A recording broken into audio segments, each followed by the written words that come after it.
as to why a firm would not locate here. I think the people are smart and they know 150 miles is 150 right. miles. So, you know, Los Angeles is closer to the border than we are. Los Angeles, San Diego, and it, you know, there's no evidence that it's affected us.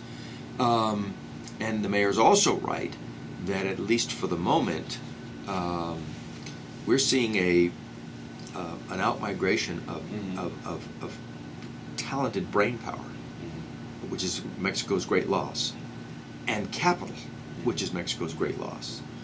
And people who used to fly over us and go to Dallas or Houston or Los Angeles in my day now are coming to San Antonio because we have a reputation as a peaceful, family-oriented, good place to do business, and it's really quite substantial, the number who are coming here. And they start by coming here, but having their family come for the summer, and then the children sort of enroll in school and they're here, but the husband continues to try to run the business in Mexico, and then he figures the commuting is too tough and he wants to stay here, and he establishes a business here, and little by little the ties are transferring to San Antonio. I've heard numbers as high as 100,000 people who have come in recent years to the region.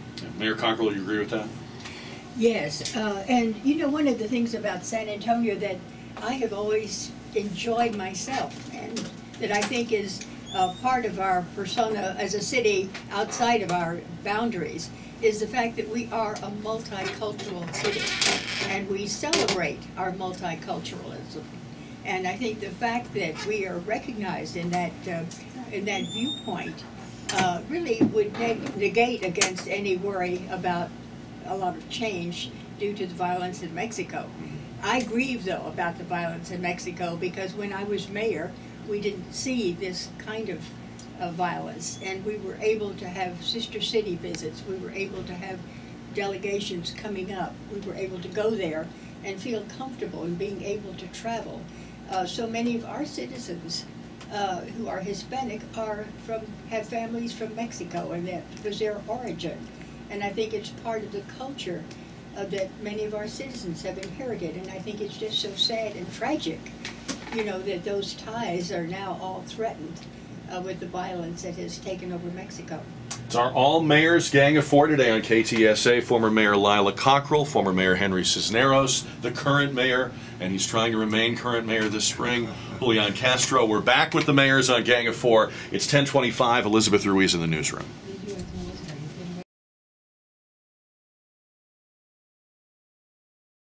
550 KTSA, but in place of the usual squabbling, badly behaved Gang of Four, we have this very distinguished panel today. All mayors of San Antonio. We probably have like 100 years of San Antonio history here in this room today, not to make anybody feel old. I'm rounding up. The current mayor, Julian Castro, is here. Longtime former mayor Lila Cockrell, and the mayor all through the 1980s here in San Antonio, Henry Cisneros, all here today on Gang of Four, and we're glad to have them. All right, so we were talking about that disturbing story in the Houston kindergarten.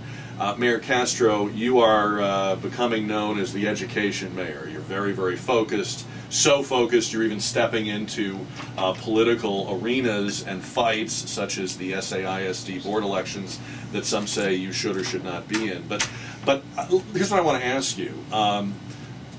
We're in a room full of people here who have worked on this issue, have faced this challenge. It's been a long-term challenge for San Antonio. We do have long-term problems with illiteracy, low literacy, high dropout rate, especially during, for example, Mayor Cisneros' time into the 90s. That contributed to a bad nationwide reputation for gang violence. So what are you going to do? What are you going to offer that these esteemed former mayors have all tried, and what do you have that's different? What's new?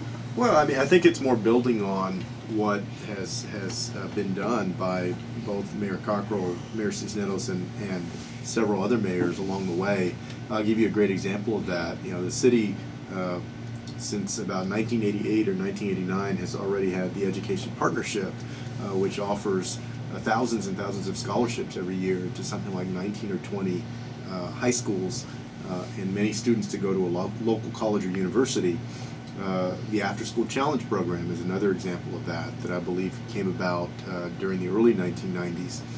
What I'm doing that is a little bit different is that I'm getting involved directly in school board races, because I believe that school board governance, good school board governance, is essential to our school districts to flourish. Everybody has a role. Parents have their role, students have their role, teachers have a role, principals have a role, and school board members have a role. And too many times, just a few hundred folks elect our school board members. We have many great school board members right now, but there are some improvement that we can see. And the SAISD particularly, it is rated as unacceptable by the state. It is the only district in San Antonio that is rated as unacceptable. And for the state of Texas, by far, it's the largest district that's rated as unacceptable. Usually when you have one that's unacceptable, it's a smaller district, that has just issues limited that come resources. with limited resources. Maybe it's rural, I don't know. But this is 54,000 folks rated as unacceptable. I also just think that I've given it maybe more of a profile by highlighting it so much during SA 2020 and dedicating some resources of the city to creating opportunity, like Cafe College, which opened last September, to give folks an opportunity to get better counseling on admissions and financial aid and SAT and ACT preparation and so forth. So it's a continuation of what folks have done, but with more emphasis and putting some political capital on the line in these school board races to hopefully get better school boards out there. Well, and I think you're right to do it, because even though you recognize that there is there's certainly a line of demarcation as far as jurisdiction, that there is no City of San Antonio School Board. You as the mayor don't have any direct jurisdiction into these school boards. But if you're going to advocate for it, you have to actually say these are going to be the people that help us get where we're trying to go. Jack, it's even more than that. To really kind of support the mayor's point. In a city like San Antonio, where there's 13 different school districts within the city limits, and actually I think it's 15 that touch the city limits, there is no central voice. The only person at the kind of top of the pyramid elected citywide to speak for the city's interests is the mayor. So if you believe that education is intrinsic to the city's future, which I think we all do, and if you acknowledge that there's nobody who is the community-wide voice, then the connection is pretty tight. The mayor has to speak up. And what about the idea, though, that it's hard to send the message that you're trying to send, Mr. Mayor, because on the one hand, we all recognize as people in the workplace that an education is vital. But when you're a young person and you're in a city that creates so many service jobs, and that's an always growing, always healthy part of our economy. And you talk about recession-proof. The service industry in this town seems recession-proof. Isn't it hard to convey? I mean, I know I've personally had a hard time when I've talked to young people conveying the importance of, for example, higher education, because the contradictory message they're getting is everyone they know is working at the hotels, working here, working there. There is work. It's not like you can say you won't be able to work if you don't do this. What you're trying to do is lift people up to a higher level of self-reliance and open their future to something better. But it's hard when there's a lot of opportunity already there, without that educational foundation. Yeah. There's no question that historically San Antonio, at least since the middle of the post-World War II, San Antonio had been built a lot, of course, on the military, principally, and then especially after 1968 in the hemisphere, on a very strong hospitality industry. But ever since the late 1970s into the present day, the story of this city has been of an opportunity spectrum that is becoming broader and deeper. So you have today the biosciences and healthcare is the #1 industry in the city, with almost a $25 billion impact every year in our local economy. Things like information security, San Antonio becoming Cyber City USA outside of Washington, D.C. This announcement by Boeing just yesterday that they're bringing more aerospace jobs, which are great paying jobs. The new energy economy and the old energy economy. We're right in the middle of the Eagleford Shale play, and already hundreds of jobs have been brought to San Antonio that are good paying jobs that are both for folks that have a college degree, maybe an engineering degree, but also folks who perhaps just graduate from high school but can earn a good living. So I guess my point is that I see the historical point, but we are trying to enhance the opportunity spectrum and to wave that around as well. InCube Labs was a good example of that. The jobs that we're getting from Petco, it's going to be a co-headquarters here in San Antonio, is a good example of that. To show folks, yes, no matter what your dream is, you can achieve that here in San Antonio instead of having to go somewhere else. You know, I'd like to add that one of our basic problems is very, very hard to fix. And that's something that Henry mentioned, how many different school districts we've got. We have, I think, probably the most school districts of any city that I know about. And there is a great deal of inequality because even though many of our school districts tax at the highest level that they possibly can, because they're in districts that are economically less advantaged than others, their income per child may be half of what some other area is. I know after I left the office of mayor in '81, I became executive director of something called United San Antonio. One of our tri-chairs was Henry Cisneros as mayor, and we worked on education issues, and we talked about the inequality in the tax base, where Edgewood, for example, was about half per capita or per child of Alamo Heights.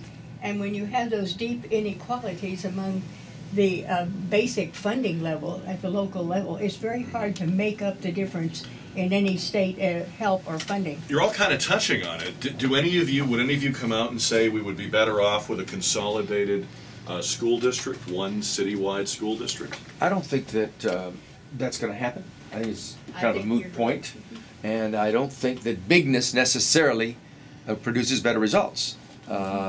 I lived in Los Angeles, and the Los Angeles school system has 700,000 children, as opposed to our largest, which has got maybe 100,000. And believe me, it's one of the poor performing school systems in the country. So nothing about big is the answer. I do think that it would be wise to take some of our weaker school districts and maybe incorporate them into some that are stronger.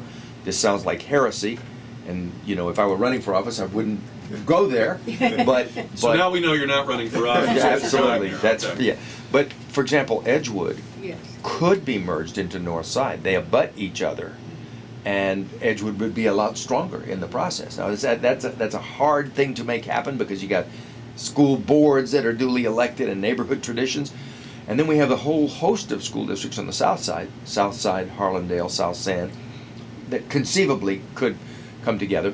But when Mayor Ed Garza kind of even dipped his toe in that water, he got his whole leg cut off. Right. You know, so it's a dangerous proposition. Fundamentally, I don't think the answer lies in that discussion. I think it's hard to know exactly what to do to improve education, but there are a lot of things that we can do. My personal bias, if you were saying how can you jumpstart this process, is to put some emphasis behind a network of magnet schools that draw students from multiple districts, like we've done with Health Careers in Northside, like we've done with the Northside School for the Arts at Lee, like we've done with the Business Career, which is at Holmes, and there are several others around the city. But strategically placing some magnet schools, including in the South Side, that draw the best and brightest from all over town because they are the very, very best at computers or the biosciences or architecture and engineering and construction or other things that exist. I think for me, that begins to get at really high quality, right? Now, that begs the question of what about the kids who are poor performing today? There's a lot that we need to do. But at least to me, that would be a start. That it's not consolidation, but it's cooperation for excellence.